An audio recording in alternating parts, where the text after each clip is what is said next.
Si alguien no tiene ni idea de qué es el budismo, lo primero que diría es que el budismo no es una religión para creer, ni una religión con un Dios creador. Es una práctica espiritual centrada en la experiencia humana y en una pregunta muy concreta: ¿por qué sufrimos? Y cuando digo sufrir, no hablo solo de dolor físico o de tragedias grandes. Hablo de esa incomodidad de fondo que a veces aparece en los días normales. La sensación de que falta algo, la ansiedad por sostener lo que nos gusta, el miedo a perder, la ira que se enciende rápido, la mente que se va sola a las preocupaciones. Esa tensión es también sufrimiento en el sentido budista. ¿Y dónde aparece todo esto? Bueno, nace hace unos 2500 años en el norte de lo que hoy es India, con un hombre llamado Siddhartha Gautama. La tradición cuenta que vivió con muchos privilegios y que su vida estuvo diseñada para no ver lo desagradable, pero se topó con lo inevitable, claro: vejez, enfermedad y muerte. Y ahí se le rompió esa fantasía que todos, de algún modo, compartimos, la idea de que se puede vivir sin sentir lo frágil e impermanente de la vida. Siddhartha entonces dejó su vida cómoda y se fue a buscar respuestas. Probó caminos extremos como ayunos y austeridades, muy duras, pero no encontró la libertad ahí. Lo que encontró fue otro tipo de sufrimiento. Entonces hizo algo que parece simple, pero que es bastante revolucionario. Simplemente se sentó a observar su mente con atención, sin huir y sin tapar lo que estaba pasando. Simplemente observar su mente. Esa actitud de la mente mirándose a sí misma con honestidad es realmente el corazón de todo el budismo. Después de esa autocomprensión profunda, Siddhartha fue llamado Buda, que significa el despierto. Pero olvídate de un despertar New Age, porque aquí no es entrar en un mundo mágico, ni convertirse en energía, ni nada que suene a esotérico. Ese despertar es la realización clara de reconocer cómo el sufrimiento nace de y en la mente, y cómo se puede desactivar. Prácticamente hasta aquí es como si habláramos de psicología. Desde aquí se desarrolla el núcleo de las enseñanzas budistas, algo llamado las 4 nobles verdades. Y se llaman verdades porque apuntan a hechos básicos de la experiencia, no porque hayan sido reveladas ni porque haya que creerlas por fe. La primera dice: existe sufrimiento. La vida trae pérdida, cambio y frustración, y también trae un tipo de insatisfacción más sutil, incluso cuando te va bien. La segunda dice: el sufrimiento tiene causas. El sufrimiento no es un castigo ni es azar, sino que tiene raíces concretas. 3 en concreto: el aferramiento, el rechazo y la confusión. Aferramiento es querer agarrar lo agradable para que no se vaya. Rechazo es querer expulsar lo desagradable de nuestra vida como si no debiera existir. Y confusión es no ver con claridad qué está pasando en la mente y en la realidad. Estas 3 raíces alimentan el círculo: deseo, frustración, reactividad, más deseo, igual a sufrimiento. La tercera dice: si las causas se apagan, el sufrimiento puede cesar. Esto es importante porque el budismo no se queda en la vida es dura, es lo que hay. Afirma que hay una salida, la cesación de las causas. Y fíjate que no es una proyección hacia otra realidad, ni una promesa de ir a un cielo ni redención futura, ni siquiera de cambio de circunstancias exteriores. Es una transformación profunda del modo en que la mente se relaciona con lo que ocurre, con el continuo fluir cambiante de la vida. Y la cuarta dice: existe un camino para hacerlo. Ese camino se conoce como el noble óctuple sendero y comprende comprensión correcta, intención correcta, palabra correcta, acción correcta, modo de vida correcto, esfuerzo correcto, atención correcta y concentración correcta. Todo un entrenamiento completo de vida que traducido al ser humano de hoy sería: Entender bien lo que pasa, orientar la intención, cuidar la palabra y la acción, vivir de un modo que no destruya a otros, sostener un esfuerzo constante, entrenar la atención y estabilizar la mente. No son 8 cosas así sueltas, se apoyan entre sí.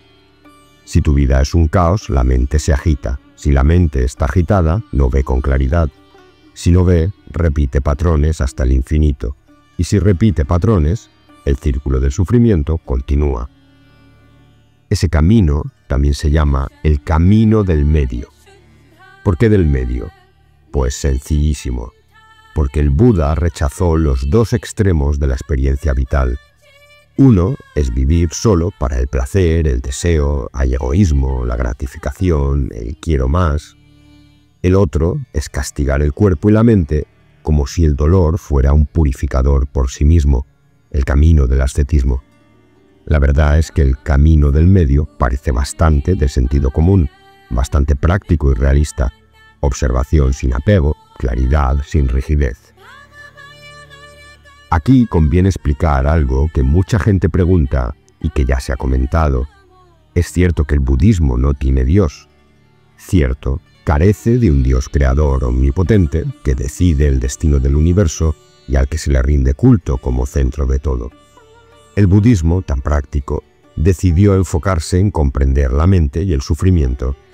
Es cierto que en algunas culturas budistas hay figuras celestiales y deidades simbólicas, pero son más bien elementos culturales propios añadidos y adaptados de anteriores sistemas a la llegada del budismo, y en cualquier caso no funcionan como un creador omnipotente que salva o condena.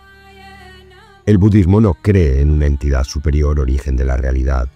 Directamente ignora este punto y tiene una especie de fórmula repelente contra esa metafísica o teología inútil.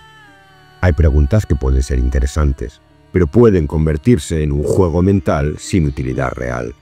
Lo importante es lo que reduce el sufrimiento aquí, en la experiencia de vida real, y no quiere teorías grandiosas para escapar mentalmente de lo inmediato.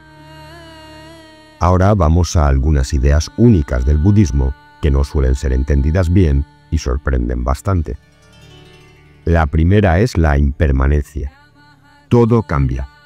El cuerpo cambia, las emociones cambian, las relaciones cambian, el estado mental cambia, los gustos cambian. Esto parece obvio, pero vivirlo con aceptación real es otra cosa. Gran parte del sufrimiento nace de pedirle estabilidad y seguridad a lo que no la tiene. La mente quiere seguridad total, y es evidente que la vida no funciona así. La segunda es el no yo. No hay un yo individual, fijo y central, pese a que todos pondríamos la mano en el fuego, puesto que así lo sentimos.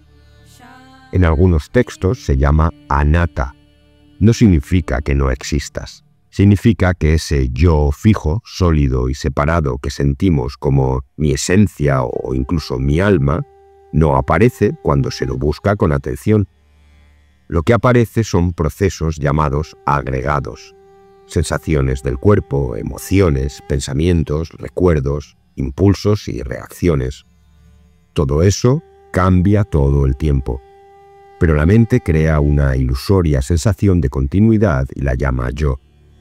El gran problema llega cuando defendemos esa construcción como si fuera una cosa rígida y nos identificamos con ella. La tercera idea es la vacuidad y la interdependencia. No significa que nada exista, no es el vacío, ni la nada. Significa que nada existe por sí solo, como una entidad cerrada que se sostiene sola en esencia. Todo surge por causas y condiciones interdependientes. Tu estado mental depende del sueño, de la comida, de lo que has vivido, de lo que interpretas, de tus hábitos. Tus hábitos dependen de educación, de cultura, experiencias, traumas, tu entorno. Por supuesto, esto incluye a los fenómenos de la realidad física, abriendo para el que esto entiende un canal claro de compasión inteligente. Entender que nadie actúa desde la libertad total y nada hay exento de condicionamientos. Pasamos ahora a la pieza clave del karma. quizá algo de lo más interpretado y, por qué no decirlo, mal interpretado. Mucha gente actualmente en Occidente, con el impulso de todo lo New Age, lo entiende como castigo o ley de retribución cósmica. En budismo, karma es acción y consecuencia derivada. Ya está. La intención de lo que haces, repito, la intención de lo que haces, dices y piensas, deja huellas. Esas huellas moldean tu mente y tu vida. Si alimentas odio, la mente se vuelve más propensa al odio. Si alimentas claridad, la mente se vuelve más clara. Es un principio muy sencillo, casi psicológico, pero con una profundidad enorme. Y por supuesto, el tema del renacimiento, que también se malentiende mucho. El budismo habla de renacimiento, sí, pero no lo plantea como una reencarnación, algo tan popular en la que un alma individual o un yo individual fijo viaja de cuerpo en cuerpo, manteniendo esa identidad esencial. En budismo no hay un alma permanente de ese tipo. Debes olvidar esto ya. Entonces, ¿qué continúa en ese renacimiento? Continúa un proceso causal, no una entidad. Continúan tendencias, hábitos, condicionamientos, consecuencias. Hay un continuo proceso, pero no de un yo sólido que se traslade intacto. Es una idea difícil de captar al principio, pero si entiendes la idea del no yo, no queda más que entender el proceso de renacimiento. Ahora bien, darle muchas vueltas a esto, si estás empezando, sería caer en esos juegos intelectuales, eso que el budismo dice que no necesitas resolver para vivir el budismo. Recuerda, el corazón de todo esto, hay sufrimiento, y cómo podemos cesar el sufrimiento. Bien, ¿y cómo trabaja el budismo? ¿Qué técnicas tiene? La práctica estrella es la meditación, que se ha vuelto una palabra muy usada y, de nuevo, bastante confusa. En budismo, meditar no es tratar de dejar la mente en blanco, ni es una técnica para forzar sentirte bien todo el tiempo. Meditar es entrenar la atención para ver con claridad lo que pasa en la mente y en el cuerpo. La palabra clave es observar, no forzar, no reprimir.